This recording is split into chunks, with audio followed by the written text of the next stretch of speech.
നിങ്ങൾക്ക് ഓർമ്മശക്തി കുറവുണ്ടോ? ആ ഉണ്ട്. ഇല്ലെങ്കിൽ എല്ലാ ദിവസവും രാവിലെ ബദാം വെള്ളത്തിലിട്ടത് കഴിക്കൂ, നിങ്ങൾക്ക് ഓർമ്മശക്തി വരുന്നതാണ്. എങ്കിൽ ഞാനൊന്ന് ഇതേപോലെ ചെയ്യും. അമ്മ എവിടേക്ക് ഇത് കൊണ്ടുവച്ചേക്കണേ?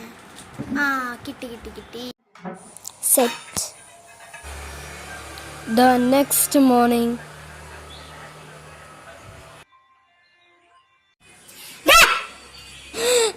എന്തമ്മേ എന്തിനാണ് അകത്തേക്ക് വരുന്നേ? അയ്യോ ഇത് ബദാമ്. ഇതെന്തിനിങ്ങനെ വെള്ളത്തിലിട്ടേക്കണേ? അതെ, ഞാൻ ഇന്നലെ ഒരു റീൽസ് ഉണ്ടായിരുന്നു ഓർമ്മശക്തി കൂടാൻ, അതിന് വേണ്ടി ഇട്ടേച്ചതാ. അതൊന്ന് മണത്തോക്കിയേ. മണക്കാനാ? Sorry sorry sorry sorry. Please